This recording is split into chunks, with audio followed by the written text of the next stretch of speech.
God.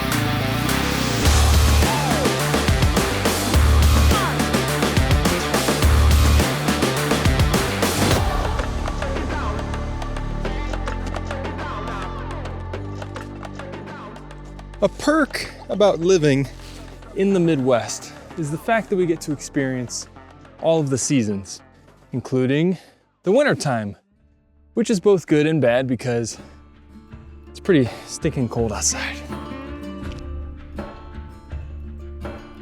I definitely think wintertime gets a bad rap because it does kind of make everything look so ugly. Like, it's just very brown and there's not really much going on. With that said, as a car photographer or someone who enjoys automotive photography, the snow is a very fun tool to utilize and get some really banging pictures. A lot of my favorite photographers like to pick very dusty elements because driving fast through them kicks up a lot of stuff, whether it be snow or sand, dust, whatever. Now that we have some snow on the ground, it is the perfect consistency to really get some cool effects and kick up from vehicles. And so me and my buddy are out here for the weekend to just rip some quads around in the snow and hopefully capture some cool pictures. The funny thing is I have really no visual idea of what kind of photos I want to take. I brought a couple things that might be interesting to play with, got some lights for maybe some long exposures and stuff while we're driving around out here. Now I know that coming out here without a very concrete plan may sound unprofessional, but the fact that we're even out here and just attempting to capture anything is enough, at least for me. And I think that rather than just sitting, trying to think of an idea, trying to picture the final images that I want to capture today, would rather just come out here, shoot a bunch of photos, kind of learn and figure out what we want to do as we go, and we'll just see what we get by the end of it. Ultimately, we're just out here to have a good time. So that's what it's all about. That's what we're running with.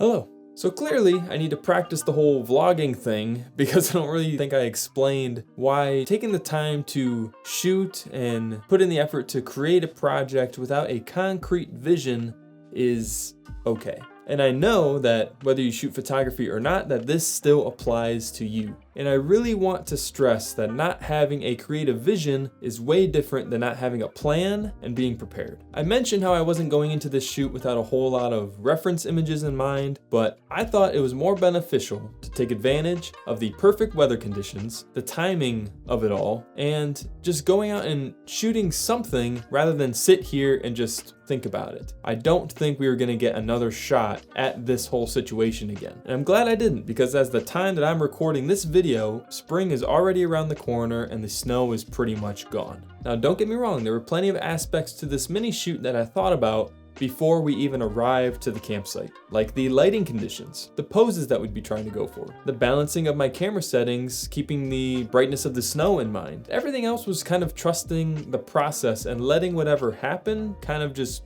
guide what we were going to do. And so I stress to you, if you have an idea, if you have a creative thing in mind, and you know a few of the key ingredients to make that thing happen, and you have a few of the things accounted for, then you might as well start the project as soon as you can, kind of like this one, because nothing one for one ever really starts and finishes exactly how you anticipate. And so sitting around just waiting to have it all figured out is realistically never going to happen. And in this video, I'll be walking you guys through from start to finish how this shoot went, some of the hiccups and learning moments that I encountered along the way, showing you guys some of the finished images that turned out and my editing process for them. And thank God that some of these pictures actually don't look half bad. All right, enough talk. Let's see what the crazy looking guy in the big, warm, puffy coat has to say. So before it gets too dark and too cold, I'm gonna head back to camp, warm up by the fire, start getting things ready. And I think my buddy and I are gonna wait till dusk, and then we're gonna go out there and shoot some photos. So let's go.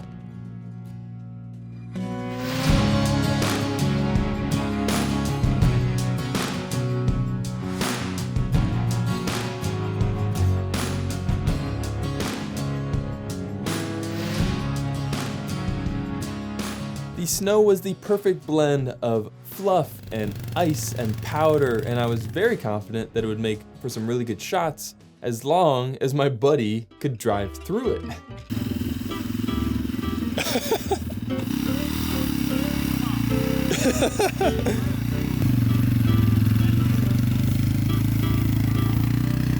There he goes. It's be interesting. Oh, and the roads? Completely iced. It's so freaking slick. I can just turn and he goes, woo!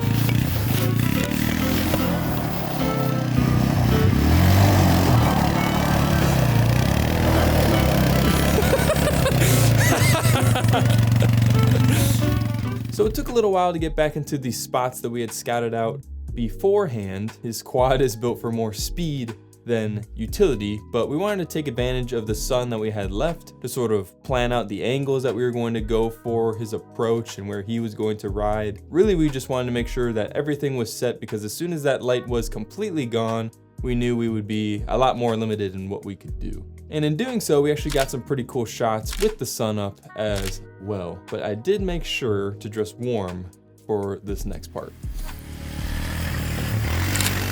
Pretty cool. I'm cold. Oh my God. So the sun was just about gone, and I had the bright idea to get the drone into the air to get some sweet aerial long exposure shots. And unfortunately, I had no way to roll the camera while I was flying, but luckily my microphone was still rolling. Ooh. Oh.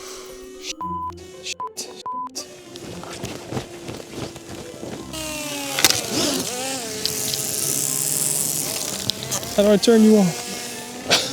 So there I am, drone, tree, no more light. Drone's flying around, I fly drone into tree, gets caught in the branches. No safety features on said drone are activated because I thought that was a good idea.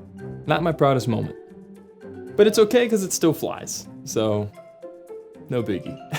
Now I will say in the moment, I wasn't feeling too confident in myself. So that could have gone better. I slammed my drone into a tree. I've gotten maybe one picture that I like so far, and the sun is almost completely gone at the point where I can't see. Maybe this is a life lesson of go in with a plan.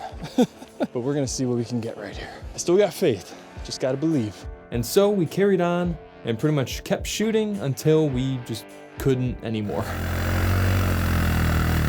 Dear God. Need help?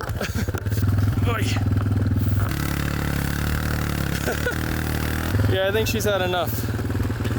And after getting home, I was pleasantly surprised and relieved to see some of these photos in Lightroom, and here are a few of my favorites.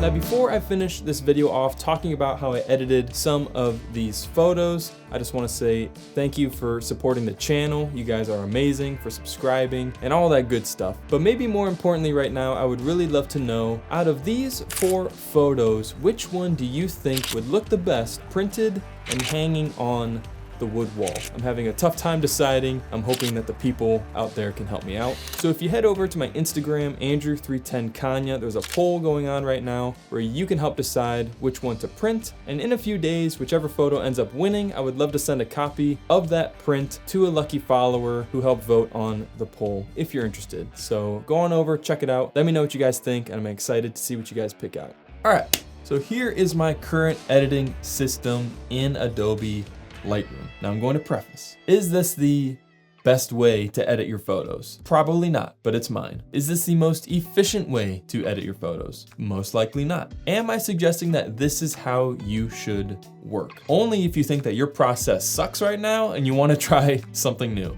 Otherwise, take this for what it is and let's get started. So when I take my SD card and I throw it on my computer, I'm going to directly take the files off of the SD card and throw them directly into Lightroom CC. I don't make any hard copies of them on my desktop.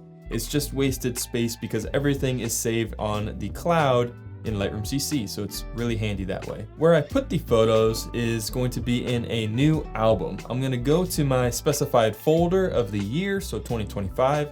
I'm going to create an album. I'm going to label it by the date of the photo shoot and then give the album a funky name just so I can better remember what it was. It's kind of like writing down something on a piece of paper. It just sticks a little bit better that way. I'll take all the photos, throw them into the album, and here's where the real fun begins. At this point, I'll probably sit down with a cup of coffee, some music playing, maybe a podcast in the background, and I'm going to go through each and every single one of these pictures and either pick them to edit or reject them to basically get rid of them. To pick them, I'll hit the Z key on my keyboard, that picks it, and for the ones that I reject, I'll hit X. And in doing this, you can see that it lights up the photos that I've picked are still highlighted in my sort of film strip here, and the ones that I reject are all gonna be kind of grayed out. At this point, once I've gone through all of the photos and I picked them and rejected them, I can then filter them out. So at the top of my screen here is a little filter icon. I'll click that, filter out either if I want to see just the rejected ones, and so I can batch delete all of these because I might not ever really touch them and it's just going to be wasted space on my hard drive and it's just unnecessary to have. Or I can just mess with the ones that I picked, and so I can just edit the ones that I think are worthy of it, and I can always go back, look at the rejected ones again if I wanted to, and maybe there's one or two that I actually want to keep out of that. Now, I don't know if it's maturing as a photographer or if it's just being naive and I have just a lot of hard drive space, but I found some of my favorite photos that I've taken recently and ones that I'm seeing on social media and stuff are the ones that aren't 100% composed correctly. Maybe they're just not even in focus, kind of like this one. But now I'm sort of in the headspace where after a little bit of editing, I can kind of turn these photos into almost abstract pieces of art. I'm really into it. And so I am being sort of picky, but I'm a lot more open to trying to recover and save images that maybe I would used to just throw away. Like this photo, for instance, this is how it came out of the camera. Doesn't really look like much, but after a little bit editing, I think that's pretty sick looking and I would keep it, and I think it was worthy of the save. So when you're going through your photos, keep in mind that there's a lot you can do with editing these days and you can really recover and save some of these pieces. I think it's worth the time to really consider the options. So here is an image that I thought had potential. On the right side of my screen is what it looked like right out of camera, and on the left side is what it looks like after some editing.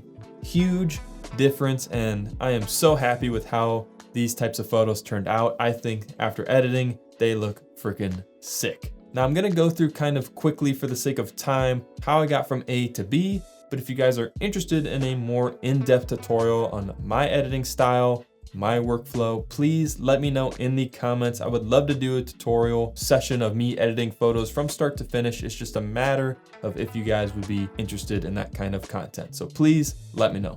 All right, so where do you start? Well, first off, when I'm importing my photos, I usually throw one of my custom presets onto the picture. If you are interested in checking out my presets, I'll leave a link in them in the description, but it's usually a good starting point. Now, with the sort of conditions, there's not too much variety in between all of these presets. It was dark, it was very, singular colors of blue and red. And so most of these look the same, but already just throwing the preset on there and it's basically complete. But that's no fun, and that doesn't make for a good tutorial. So we're gonna start completely from scratch. So here's the original. First, I'm gonna set the picture profile to Adobe Color. Basically, it's just going to put the color space into one where I have a lot more flexibility to mess with the lighting and mess with the colors, plus a lot of printing and stuff. You can utilize Adobe Color so you know that everything is going to just match up correctly. So I prefer to edit my pictures in Adobe Color Picture Profile. So first off, lighting. Here's what it looks like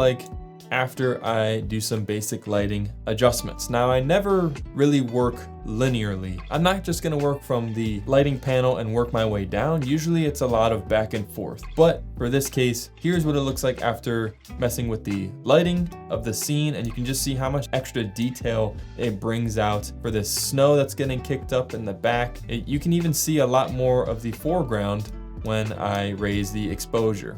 Again, we're going for more of like an abstract fine art feel.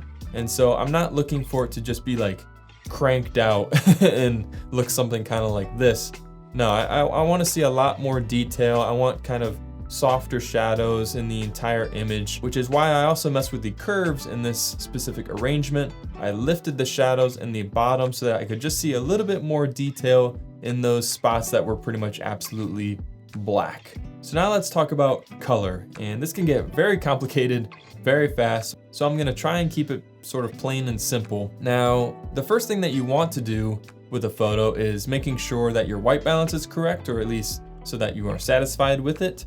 So in this case, I turned down the color temperature a little bit. Usually this, is one of the cruxes for a lot of beginning photographers. They wonder why their photos don't look the same as they did in the actual time of shooting, and usually it's because of a white balancing issue. So I lowered the temperature, I lowered the saturation, I increased the vibrance. That was much later down the road, I think. Here is the main source to make this photo stand out and pop out with color and detail as much as it did. Messing with the color mixer is great, but here's what it would look like if I just messed with the color mixer. It looks still very cool, but I got so much more detail and saturation out of the picture after messing with the actual RGB curves up here. This might not even be something that you guys have ever messed with or tried before, but I'm telling you, it's the key to getting your photos to look like this. What this does is it's basically the same as any other curves adjustment. You're adjusting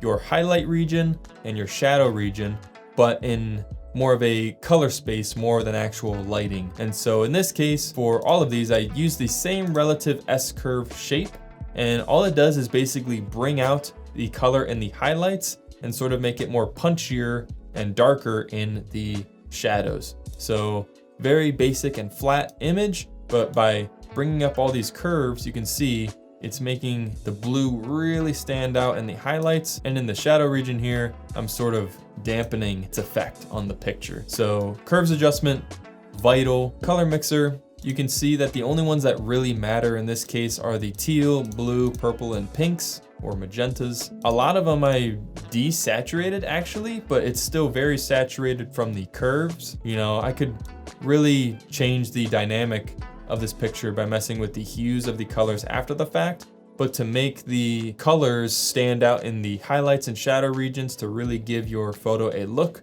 that is all due to the curves adjustment. In terms of color grading, I really didn't do much. I just added a little bit of extra blue in the midtones and shadows.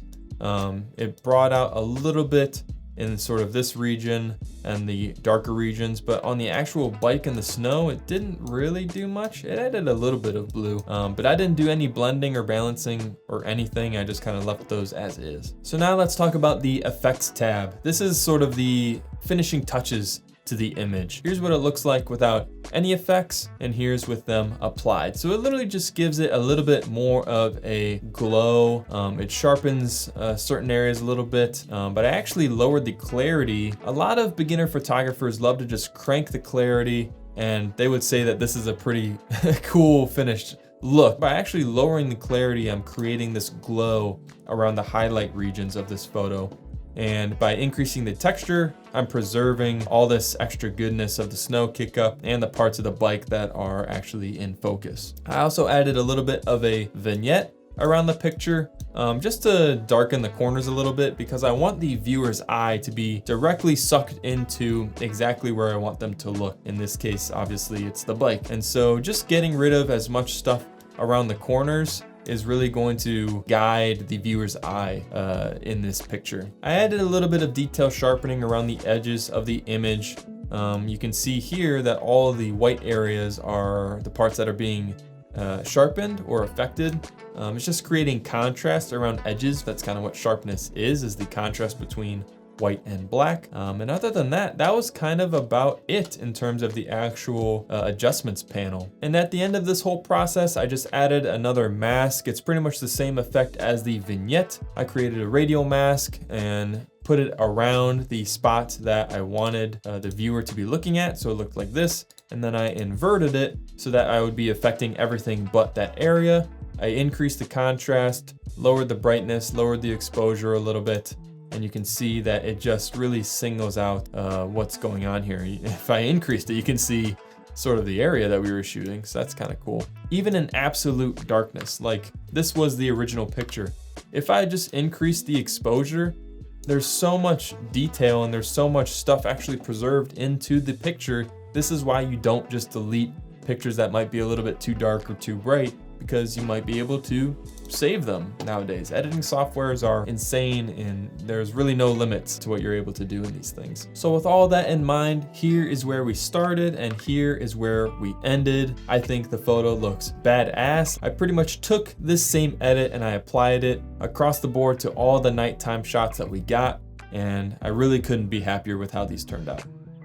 All right, so there you guys go. You know, we went into the shoot with a relative creative idea, but a lot of it we kind of just shot from the hip, and I'm honestly surprised with how cool some of these photos came out to be. I'm so excited to start printing some of them and hopefully hanging up one in the studio here. So please let me know which one is your favorite. Let me know if you guys want to see any more of my editing workflow or editing style. And other than that, thank you guys so much for watching this video. I really hope you got something out of it.